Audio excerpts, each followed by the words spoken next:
welcome to another edition of Couch Coaches. He's Jeff, he's Brian, I'm Denny, and we know sports. All right, we're going to talk about coaches that are on the hot seat in the NFL as of right now. So, we're going to have Jeff start. What do you got this week for coaches on the hot seat? Well, we all know the obvious ones. Denver's on the Nathaniel Hackett. Denver, Done. he's on his way out. He's out. Cliff Kingsbury, he has a 5% chance of holding his job over there in Arizona. And Lovie Smith, I don't think he needs to be a coach. That's my pick. I mean, he's not necessarily on the hot seat, but because he inherited such a bad situation.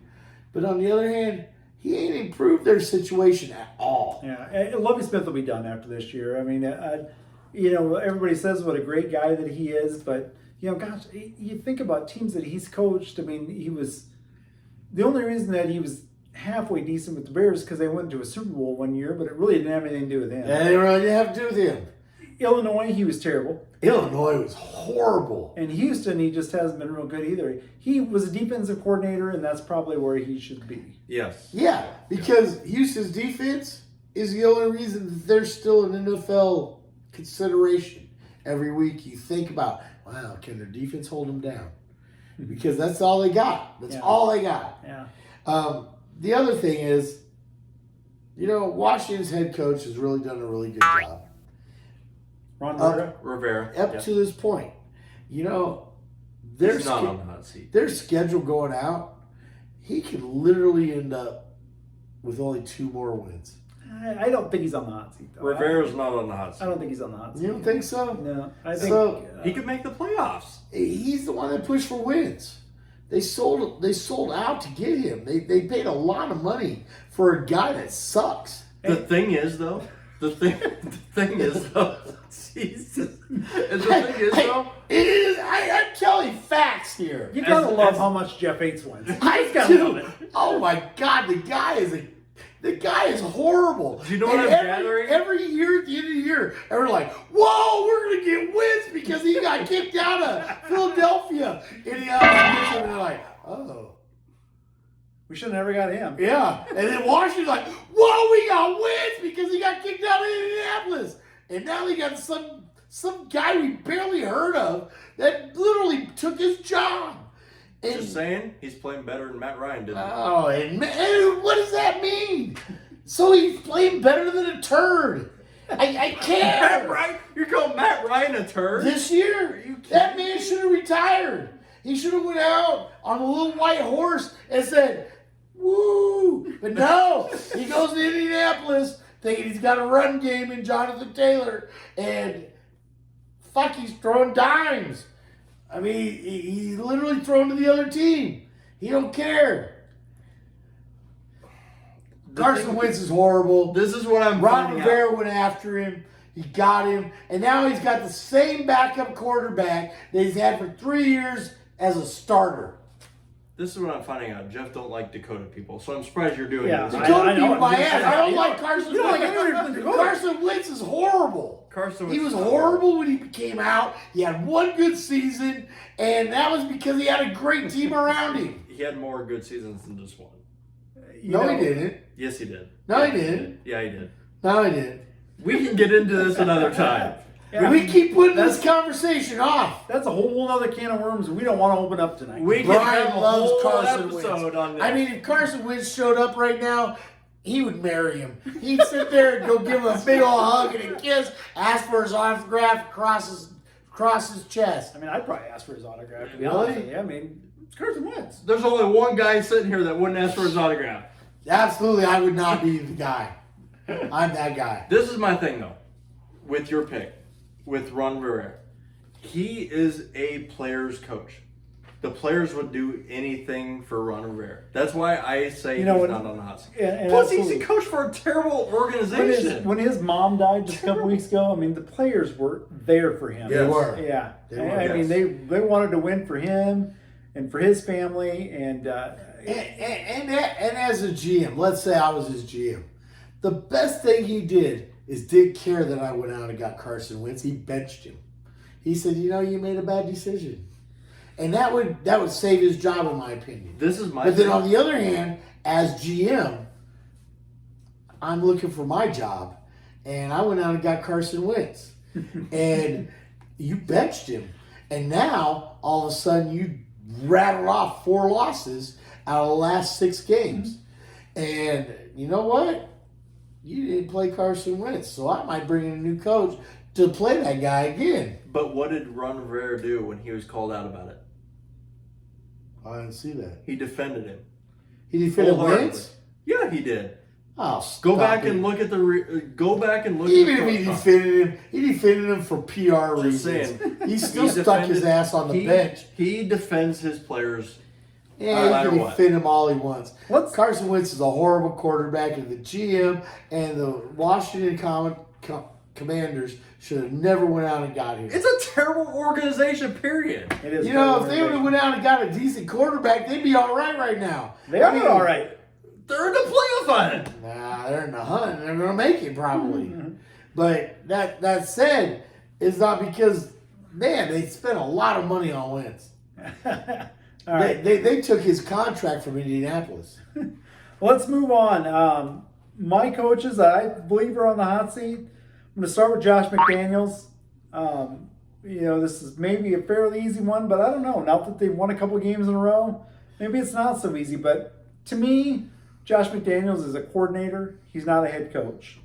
But the thing is, everything that we're hearing is that the Davises are behind him. Yeah. And that makes you wonder: are they really out to win, or what are they doing? Yeah. I agree with Denny. He's a coordinator. He's not a head coach. We found it in Denver, and now we're finding it in Las Vegas. Yeah. But at the Patriots as offensive coordinator, I mean, he was good. I mean, he was really good. Great. Tom Brady said that he was one of the best coordinators he ever had. So, my next one, Cliff Kingsbury, again, I mean, even last year was like, is Cliff Kingsbury one of the greatest young coaches alive? I mean, they're a train wreck this year. Arizona is just not good. And, even going back to the beginning of the year when he put the whole, here, Kyler Murray, you call the plays in the offense. I mean, who does that as a coach? You're the coach. He's supposed to It's be your this team. He's supposed to be this. They great have more mind. talent than their record shows. Absolutely, they do. Yes. There's a lot of good players on Arizona's team. And when you have more talent than what your wins show, you're on the hot seat. Yeah, My it's thing coaching. is off of what you just said.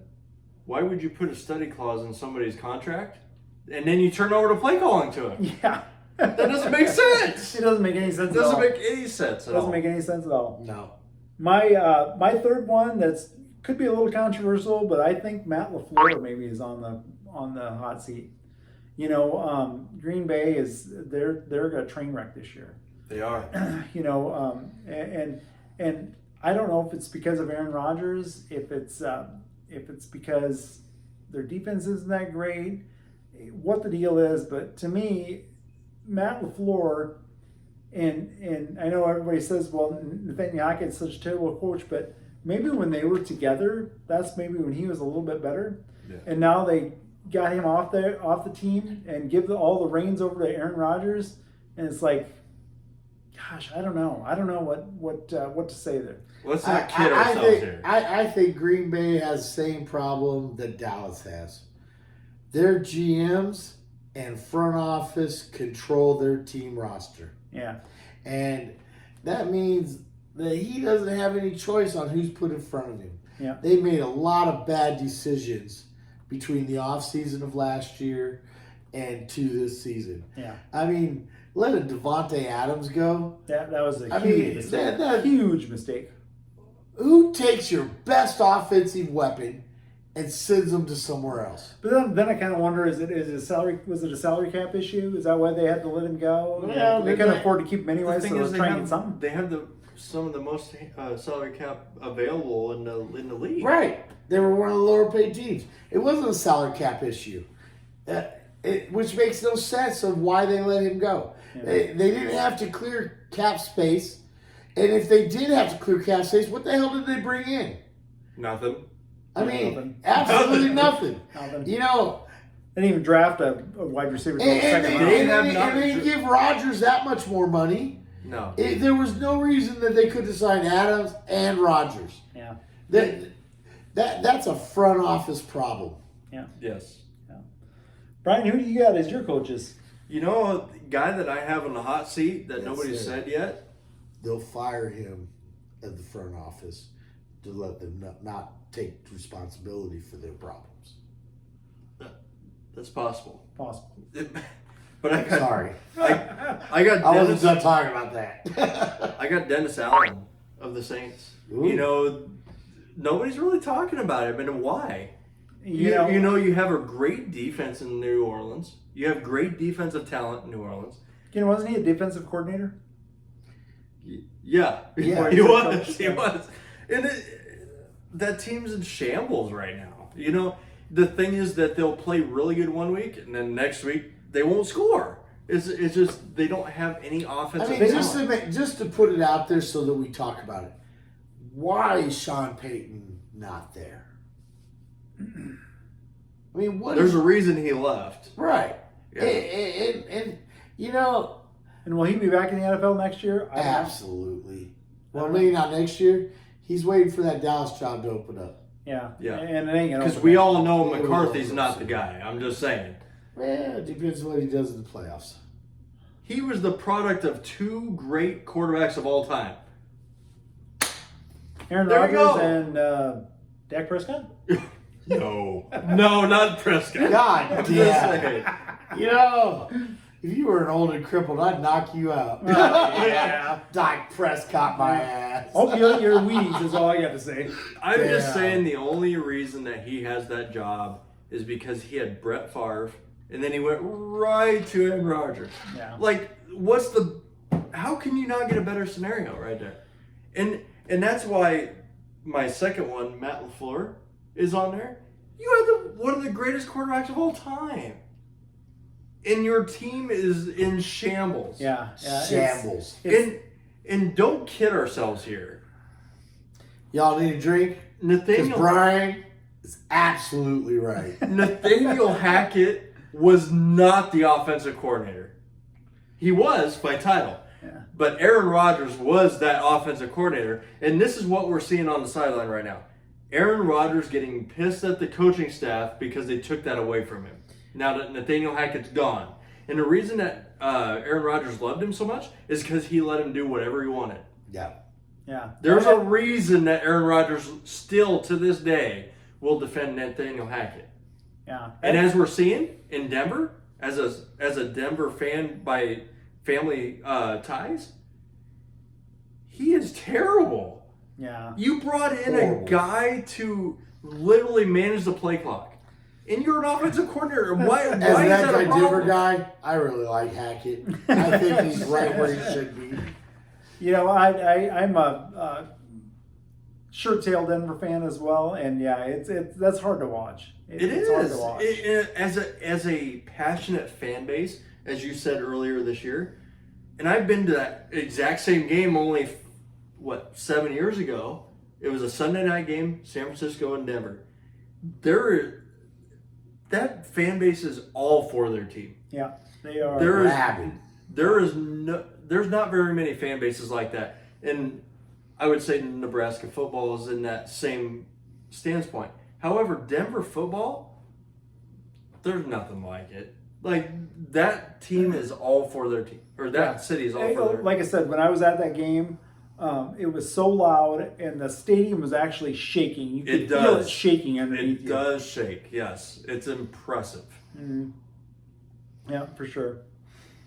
Who else you got? That's all I got. You know, we had a couple others besides the obvious. That's what I have. Mm-hmm. You know, obviously Nathaniel Hackett, gone. He's gone. There's no way that Denver can stand behind him right now. Yeah. If No they way. keep him, What do you guys think? Just throwing it out there, and I never even put this as a possibility. What do you think about like Dan Campbell? That's a hard one. He was on my list at first, but he's rattled off a couple of wins that you can say that he's maybe got the I think program on he his deserves direction. more time. Honestly, I agree. I think he's got to move in the right direction. Yes. Um, yes.